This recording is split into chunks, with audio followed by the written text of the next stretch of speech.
The skies over New Beijing burned crimson as the Crixon warships descended through Earth's atmosphere. Captain Aria Novak gripped the controls of her X-99 Thunderbolt, the most advanced fighter humanity had ever produced. It wasn't going to be enough. "This is Valkyrie Leader to all squadrons," she called over the comms. "Engage at will. For Earth." A chorus of determined voices answered as Earth's last defenders surged to meet the alien armada. Aria's targeting computer locked onto the nearest Crixon cruiser, and she unleashed a salvo of plasma torpedoes. The massive ship's shields flared blue, absorbing the attack without a scratch. "Damn it," Aria muttered, banking hard to avoid a retaliatory blast of sickly green energy. All around her, human fighters exploded in silent balls of fire as the Crixon's superior weapons cut through their defenses like tissue paper.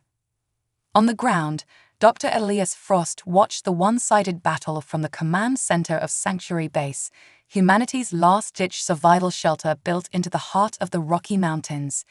His weathered face was grim as he turned to Admiral Helena Vega. "It's over," he said softly. "We can't win this fight." Admiral Vega's jaw clenched as she nodded. "Send the signal. All remaining forces are to fall back to the evacuation points immediately. We need to get as many people off-world as we can." Dr. Frost tapped commands into his console, broadcasting the retreat order on all channels. In the skies above New Beijing, Aria's heart sank as she received the transmission. "This is Valkyrie Leader," she said, her voice thick with emotion. "All units disengage and proceed to evac coordinates. I repeat, fall back immediately." As Aria led the remnants of her squadron away from the losing battle, explosions bloomed across the surface of her home world. The Crixon were methodically obliterating Earth's major cities and military installations. Tears streamed down her face as she piloted her fighter towards the secret spaceport outside of Denver. She knew she'd never see Earth as she remembered it again. In the weeks that followed, frantic convoys of military and civilian spacecraft ferried as many humans as possible to Sanctuary Base and other hidden outposts throughout the solar system. But it was only a tiny fraction of Earth's population. Billions perished as the Crixon systematically eradicated all signs of human civilization from the planet's surface. 5 years later, Aria stood at attention in one of Sanctuary Base's cavernous hangars as Admiral Vega addressed the assembled remnants of humanity's military forces. The dark circles under her eyes and the new streaks of gray in her hair were a testament to the weight she carried. "Men and women of Earth's armed forces," Vega began, her voice echoing in the vast chamber. 5 years ago, we suffered the greatest defeat in human history. Our home world was torn from us, billions of our people slaughtered. The Crixon believe they have exterminated humanity, that we are no longer a threat. A low murmur rippled through the crowd. Vega allowed herself a grim smile before continuing. "They are wrong. Though we are battered and few in number, the human spirit remains unbroken. Thanks to the brilliant work of Dr. Frost and his team, we now possess technology that rivals, and in some cases surpasses, that of our enemy." On cue, Dr. Frost stepped forward, gesturing to a sleek spacecraft behind him. It seemed to shimmer and bend the light around it. "I present to you the Phantom-class stealth frigate," the scientist announced. Equipped with an experimental phase-shift drive for FTL travel and a quantum camouflage system, it can slip past any Crixon detection grid unnoticed. Excited whispers spread through the assembled troops. For the first time in years, Aria felt a spark of hope ignite in her chest. Admiral Vega raised her hand for silence. "Make no mistake, we are still vastly outnumbered and outgunned. But now we have the means to strike back from the shadows, to gather intelligence, to disrupt the enemy's operations, and ultimately, to reclaim our home."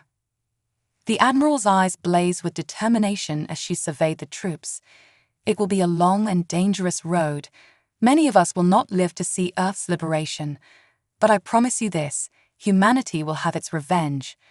We will make the Crixon rue the day they ever heard of Earth."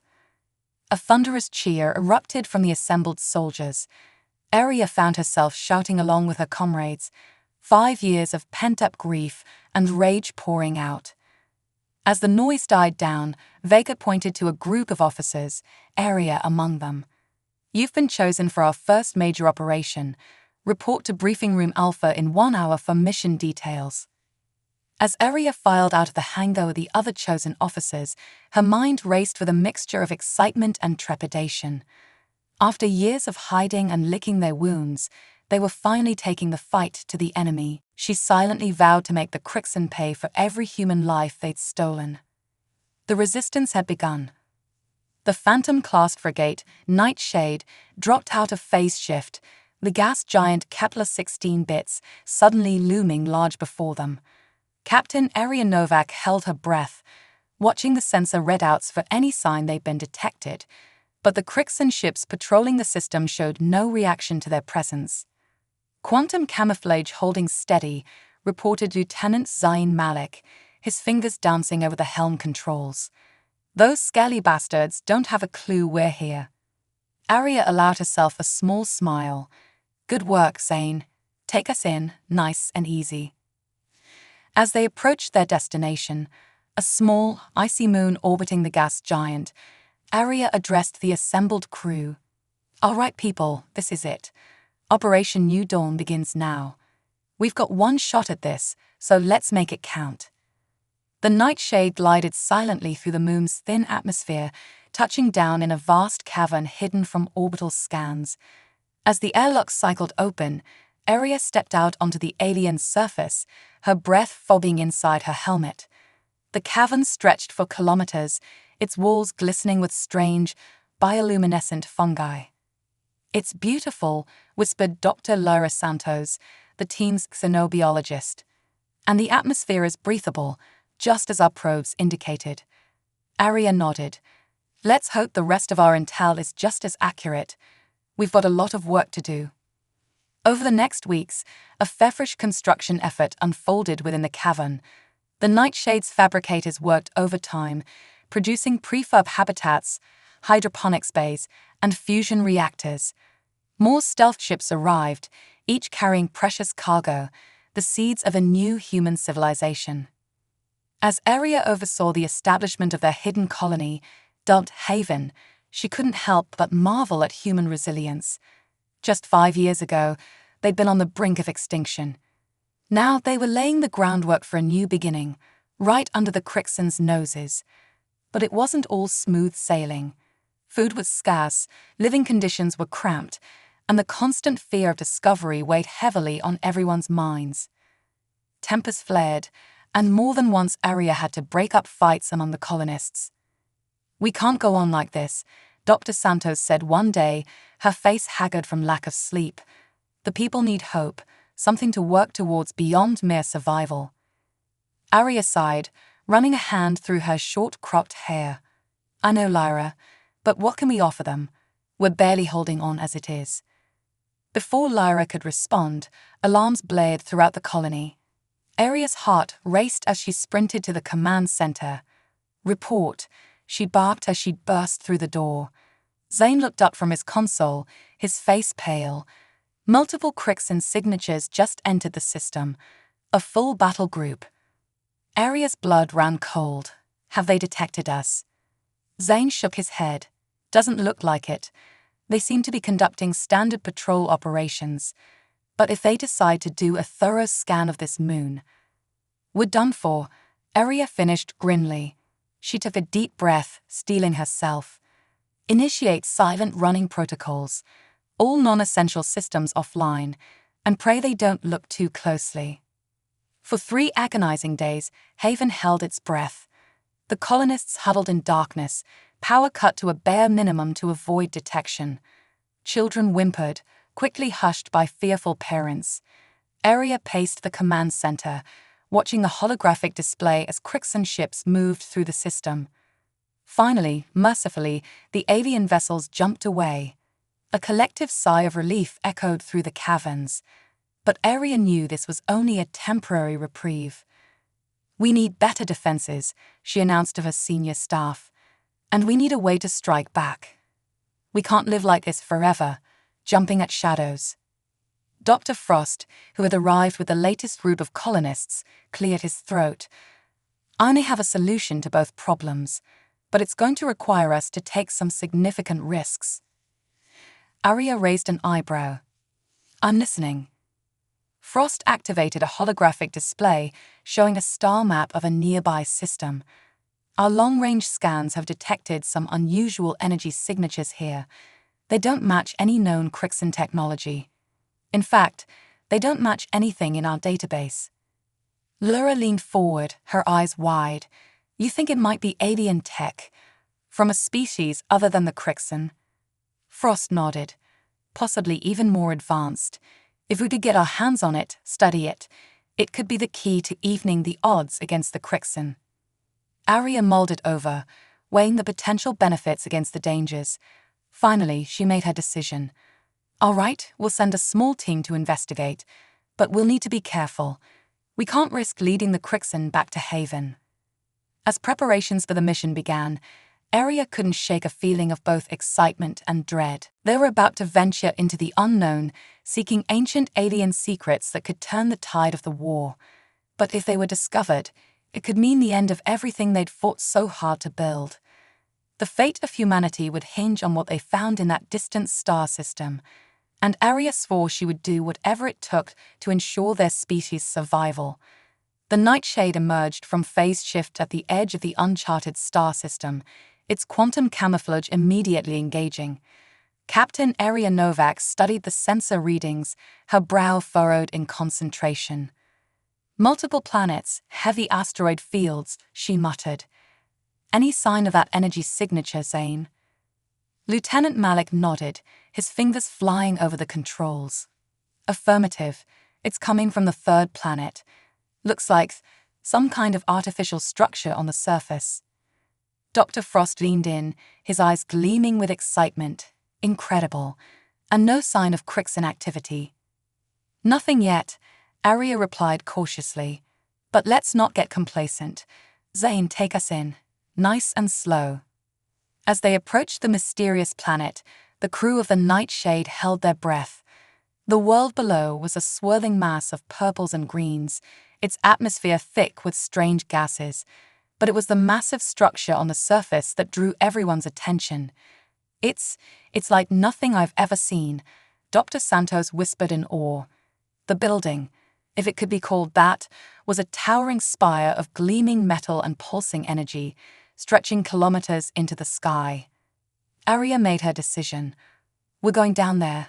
Zane, find us a landing spot. Dr. Santos, Dr. Frost, you're with me. The rest of you, stay alert. If anything so much as twitches wrong, I want to know about it. The descent to the planet's surface was tense, the Nightshade buffeted by strange atmospheric currents. But Zane's piloting skills were up to the challenge, and soon they were touching down in the shadow of the alien megastructure. As Arya stepped out of the airlock, her breath caught in her throat. Up close, the structure was even more awe-inspiring. Its surface seemed to ripple and shift, as if it were alive.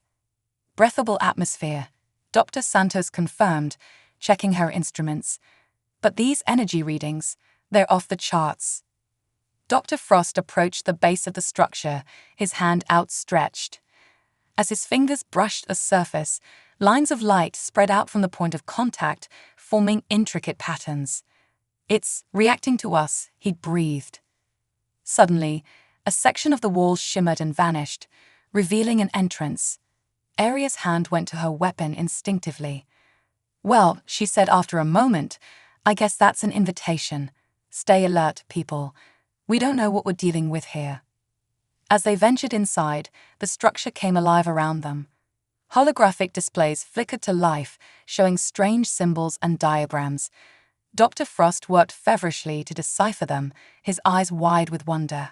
This is incredible, he muttered. From what I can gather, this facility was built by a species that called themselves the Precursors. They were incredibly advanced, far beyond even the Crixan. What happened to them? Arya asked, her eyes scanning for any sign of threat. Frost shook his head. I'm not sure, but these records, They speak of a great calamity, some kind of galactic-scale disaster. They built this place as a safeguard, a way to preserve their knowledge. As they delved deeper into the facility, they discovered marvels beyond imagination. Quantum computers that made their most advanced systems look primitive, energy sources that could power entire planets, and weapons that could turn the tide against the Crixin. But it was in the heart of the structure that they found the greatest treasure of all, a vast chamber filled with rows upon rows of sleek, gleaming ships. Are these precursor vessels? Aria asked, her voice hushed with awe. Dr. Frost nodded, his face lit with excitement.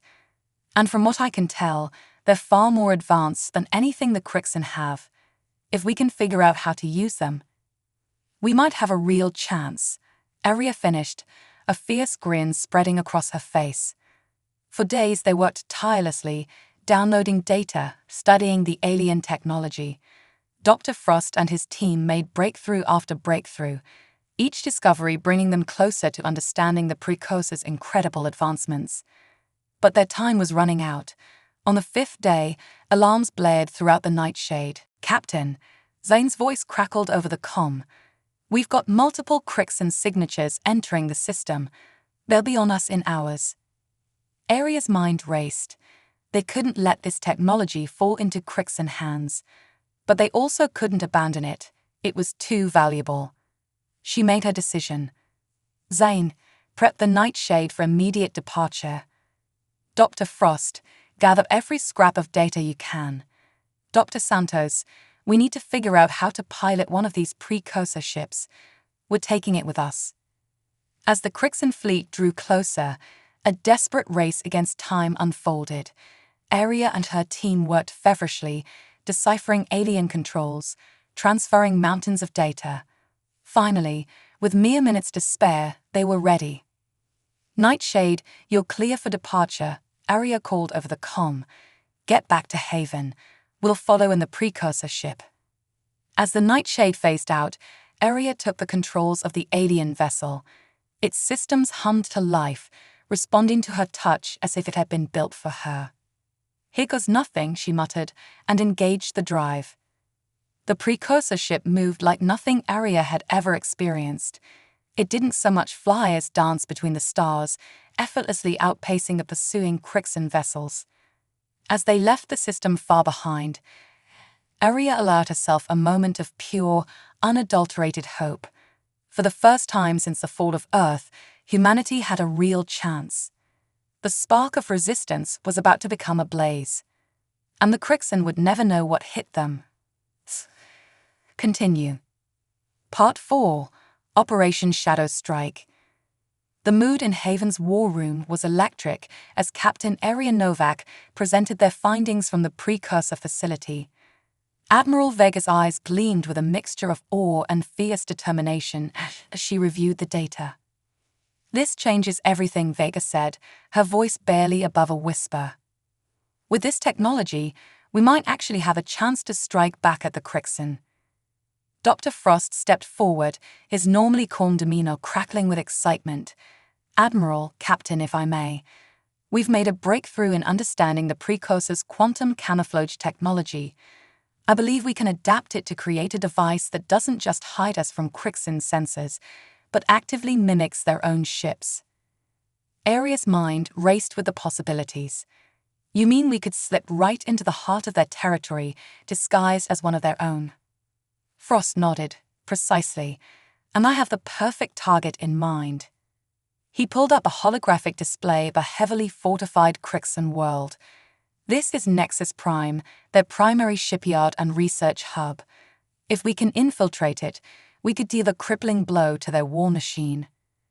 Admiral Vega's face hardened as she studied the display. It's risky.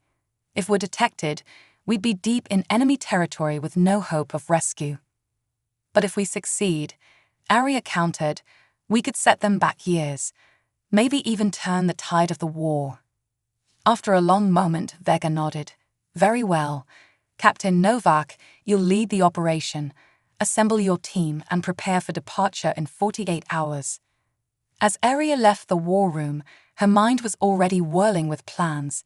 She handpicked her team: Zane for his piloting skills, Dr. Santos for her expertise in alien biology, and a crack squad of soldiers led by Sergeant Rook, a grizzled veteran of the Earth Defense. The next 2 days were a blur of preparation and briefings. Finally, standing on the bridge of the rechristened precursor ship, now called the Spectre, Aria addressed her crew. "What we're about to attempt has never been done before," she said, her voice firm. "We're going to strike at the very heart of the Crixan war machine. The risks are enormous, but so are the potential rewards. For Earth, for humanity, for everyone we've lost, let's make it count." With a shimmer of distorted space-time, the Spectre vanished from Haven's docking bay. Hours later, they emerged at the edge of the Nexus system, the quantum mimicry device immediately engaging to mask them as a Crixan patrol ship. "Status report," Aria barked as soon as they materialized. "Quantum mimicry stable," Zane replied, his fingers dancing over the alien controls. No indication of detection by enemy forces. Aria allowed herself a small smile. "So far, so good. Take us in, nice and easy." As they approached Nexus Prime, the true scale of the Crixan war machine became apparent. Massive shipyards stretched across the planet's orbit, churning out vessels of war by the dozens. On the surface, sprawling research facilities and military bases covered entire continents. "Gods," Dr. Santos whispered, her face pale. "How can we hope to stand against all this?" "One step at a time," Aria replied grimly. "Zane, find us a docking port, preferably somewhere quiet." Using the precursor ship's advanced sensors, they identified a lesser-used maintenance dock on one of the orbital shipyards. As they touched down, Aria turned to her team. "Remember the plan. We split into 2 groups. Dr. Santos, you're with me. We're heading for the main research hub. Sergeant Rook, take your team and plant the charges in the shipyard's power core. Zane, you stay with the ship. Be ready for a quick exit." As they disembarked, Aria's heart pounded in her chest. They were deep in the belly of the beast, surrounded by thousands of Crixan. One wrong move, one slip in their disguise, and it would all be over. Using forged credentials provided by their quantum mimicry tech, Aria and Dr. Santos made their way through the sprawling research complex. The Crixan moved around them, towering reptilian forms paying them no mind. It was surreal, walking openly among the enemy that had destroyed their world. Finally, they reached the central data hub. As Dr. Santos worked to hack into the system, Aria stood guard, every nerve on edge. "I'm in," Santos whispered after what felt like an eternity. "Downloading now. Captain, you need to see this." Aria leaned in, her eyes widening as she scanned the data. "Project Nullifier. What is this?" It's a weapon," Santos replied, her voice shaking. "Something that could selectively disable advanced technology. If they perfect this, they could render our ships and defenses useless," Aria finished grimly. "We need to make sure that doesn't happen." As Santos continued the download, Aria's comm crackled to life. "Captain, this is Rook. Charges are set, but we've got a problem. Security teams are sweeping the area. I think they're onto us." Aria's blood ran cold. "Understood. Fall back to the ship. We'll be right behind you." But as they turned to leave, alarms began to blare throughout the facility. A booming voice echoed in the alien language of the Crixan. "They know we're here," Aria growled. "Run." What followed was a desperate race through the halls of the Crixan research hub. Aria and Santos sprinted past confused alien workers, alarms screaming all around them. As they rounded a corner, they came face to face with a squad of Crixan soldiers. Time seemed to slow. Aria's hand went to her weapon, knowing they were hopelessly outnumbered. But before either side could act, the entire facility shook with a massive explosion. "Rook, report," Aria shouted into her comm as they used the distraction to slip past the Crixan. "Charges detonated, Captain," came the reply, punctuated by the sound of weapons fire. But we're pinned down, not sure we can make it to the extraction point. Aria's mind raced. They couldn't leave Rook and his team behind. But if they didn't get off this station soon, none of them would make it out alive. As they neared the docking bay, she made her decision. Zane, prep for immediate takeoff. We're going to pick up Rook's team on the way out. What followed was the most harrowing flying Aria had ever witnessed. Zane piloted the Spectre through a maelstrom of debris and weapons fire, swooping in to extract Rook's battered team before shooting out of the disintegrating shipyard.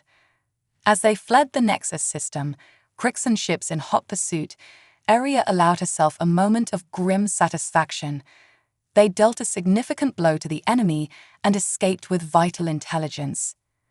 But as she looked at her battered crew, counted the empty seats where fallen comrades should have been, she knew the cost had been high, and the war was far from over. The real battle was just beginning. The aftermath of the Nexus Prime raid sent shockwaves through both human and Crixan space. As Aria and her team limped back to Haven, they left behind a crippled shipyard and a wealth of stolen data that would prove invaluable to the Resistance. But the victory came at a cost. Half of Sergeant Rook's team had been lost in the escape, and the Crixan were now fully aware that humanity was not as extinct as they had believed. The element of surprise was gone. As Aria stood before the War Council in Haven's command center, she could feel the weight of expectation on her shoulders. Admiral Vega's face was a mix of pride and concern as she addressed the assembled leaders. Captain Novak's raid was a success beyond our wildest hopes, Vega began. But it has also painted a target on our backs. The Crixan will stop at nothing to find us now. Dr. Frost stepped forward, his eyes alight with the feverish energy of discovery. The data we recovered from Nexus Prime is astounding. Not only have we gained insights into their military capabilities, but we've also uncovered something unexpected. He activated a holographic display showing a star map dotted with unfamiliar symbols. The Crixan aren't as all-powerful as we thought. There are other species out there, some of whom have been resisting Crixan rule for centuries. A murmur of surprise rippled through the council. Aria leaned forward, her mind racing with possibilities. Are you saying we might have potential allies? Frost nodded, precisely. And I believe I've identified the most promising candidate. He zoomed in on a particular star system, the Veliari. A highly advanced aquatic species with technology that rivals the precursors in some areas. They've been waging a guerrilla war against the Crixan for over 100 years. Admiral Vega's eyes narrowed. And you think they'd be willing to ally with us? There's only one way to find out, Aria said, a determined glint in her eye. The mission was given the green light, and within days, the Spectre was once again slipping through the stars, this time bound for Veliari space. As they approached the watery world that the aquatic aliens called home, Aria couldn't help but feel a mix of hope and trepidation. Approaching Veliari Prime, Zane announced from a helm. No sign of Crixan presence in the system. Aria nodded. Take us in. Let's hope they're in a talking mood. As they entered orbit, the ship's comms suddenly crackled to life with an alien transmission. Dr. Santos worked feverishly to translate. They're hailing us, she said, her voice filled with wonder. In our language. They say, unknown vessel, you have entered Veliari space. Identify yourselves or be destroyed. Aria took a deep breath. This was it. This is Captain Aria Novak of the human resistance vessel Spectre.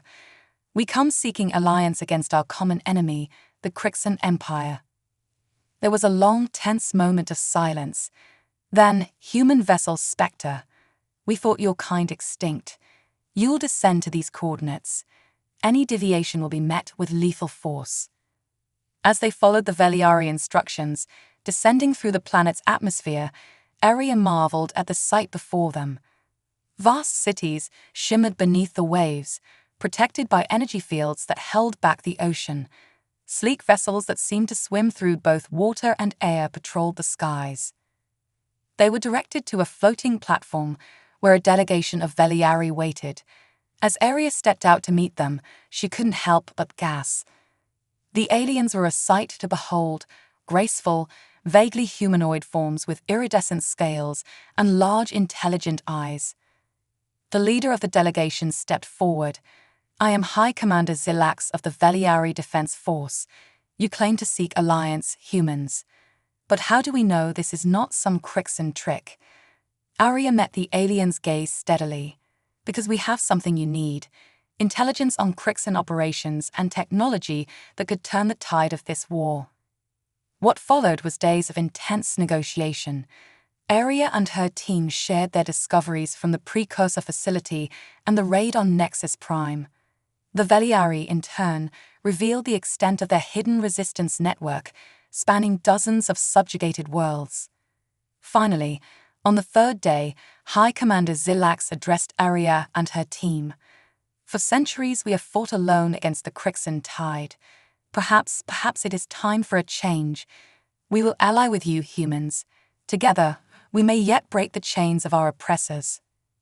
As Aria shook hands, or rather, tentacles, with Zilax, sealing their newfound alliance, she felt a surge of hope unlike anything since the fall of Earth. They were no longer alone in this fight. But their jubilation was short-lived. As they prepared to return to Haven with news of their success, an urgent transmission came through from Admiral Vega. "Captain Novak," Vega's voice was tight with strain. "The Crixan have launched a massive offensive. They found Haven. We're evacuating, but we need immediate assistance. You're our only hope." Aria's blood ran cold. She turned to Zilax, desperation in her eyes. "Our home is under attack. We need your help. Now." The Veliari commander didn't hesitate. "You shall have it. The Crixan will learn that humanity does not stand alone." As the combined fleet of human and Veliari ships raced towards Haven, Aria gripped the arms of her command chair. They have found allies, yes. But would it be enough? And would they arrive in time to save the last bastion of human civilization? The final battle for humanity's survival was about to begin. The combined fleet of human and Veliari ships dropped out of FTL on the outskirts of the Haven system, and Aria's heart sank at the sight before her. A massive Crixan armada surrounded the small moon that had been humanity's hidden sanctuary. The space around Haven was alive with weapons fire and explosions as the few defending ships fought a desperate holding action. "Status report." Aria barked, her knuckles white as she gripped the arms of her command chair. Zane's fingers flew over the controls. "Crixan forces outnumber Haven's defenders 10-1. The colony's shields are holding for now, but they're taking a beating." High Commander Zilax's face appeared on the main view screen, his alien features set in grim determination. "We are ready to engage, Captain Novak. What are your orders?" Aria took a deep breath, forcing herself to think past the panic and rage. "We need to draw their attention away from Haven. Zilax, take your fastest ships and hit their flank. Lure as many as you can away from the moon. We'll use the Spectre's precursor tech to punch a hole through their lines and reinforce the ground defenses." "Understood," Zilax nodded. "May the currents be with you, human." As the Veliari ships peeled off to engage the Crixan fleet, Aria turned to her crew. "This is it, people. Everything we've fought for comes down to this moment. Let's show these bastards what humanity is made of." The Spectre surged forward, its advanced precursor shields shrugging off Crixan weapons fire like raindrops. They carved a path through the enemy formation, Zane's piloting skills and the ship's superior technology allowing them to dance between the lumbering Crixan dreadnoughts. As they neared Haven, Aria saw the extent of the damage. Parts of the underground colony had been breached, and Crixan dropships were landing troops on the surface. "Zane, get us down there," Aria ordered. "Dr. Santos, what's the status of Project Phoenix?"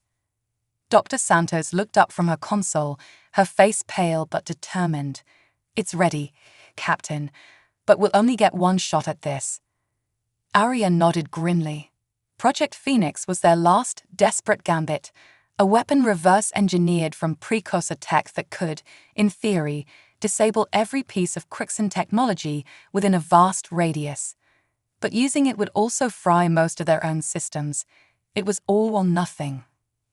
The Spectre touched down near Haven's main entrance, and Aria led her team out into chaos. Crixan soldiers were everywhere, their energy weapons cutting down human defenders. But the arrival of Aria's elite squad, armed with precursor-enhanced weapons, began to turn the tide. As they fought their way towards the colony's central chamber, Aria's comm crackled to life. "Captain," it was Admiral Vega's voice, strained and filled with static. "We can't hold them much longer. If you're going to use Phoenix, it has to be now." Aria looked to Dr. Santos, who nodded. This was it. "Do it," Aria ordered. Dr. Santos activated the device, and for a moment, nothing seemed to happen. Then, like a wave of invisible energy, the pulse swept outward. All around them, Crixan weapons and armor suddenly went dead. Their ships fell from the sky, powerless. But the cost was high. The Spectre's systems were fried, as were most of Haven's defenses. They were vulnerable, but so was the enemy. "All units, this is Captain Novak," Aria broadcast on all frequencies. "The Crixan are defenseless. Push them back, for Earth." What followed was the fiercest hand-to-hand combat Aria had ever experienced. Humans, fighting with the desperate strength of those protecting their last refuge, clashed with Crixan soldiers, suddenly robbed of their technological advantages. The aliens were stronger, but humanity's fury and determination were unstoppable. Above the Veliari fleet, their ships shielded from Phoenix effects, tore through the helpless Crixan armada. It wasn't a battle anymore, it was a rout. Hours later, as the last pockets of Crixan resistance were mopped up, Aria stood in Haven's battered command center with Admiral Vega, High Commander Zilax, and the other leaders of the Alliance. "We've won a great victory here today," Vega said, her voice hoarse from shouting orders. "But it's only the beginning." Zilax nodded in agreement. The Crixan Empire is vast. They will not take this defeat lightly. But now they know they are not invincible. Aria looked around at the faces of humans and aliens alike, all united in their determination to end Crixan tyranny. "No, they're not invincible," she said, "and neither are we. But together, we have a chance. A real chance to take back our homes, our freedom, our future." She walked to the large viewscreen dominating one wall of the command center and brought up an image of Earth, beautiful and blue, now occupied by the Crixan. "This war isn't over," Aria continued, her voice filled with fierce determination. "But today, we've proven that humanity isn't extinct. We're very much alive, and we're coming home." As cheers erupted around her, Aria allowed herself a small smile. The road ahead would be long and fraught with danger. But for the first time since the fall of Earth, the future held more than just survival, it held hope. The Crixan had believed humanity extinct, but they were about to learn just how wrong they were. The liberation of Earth had begun, and Aria swore she would see her home free again, no matter the cost.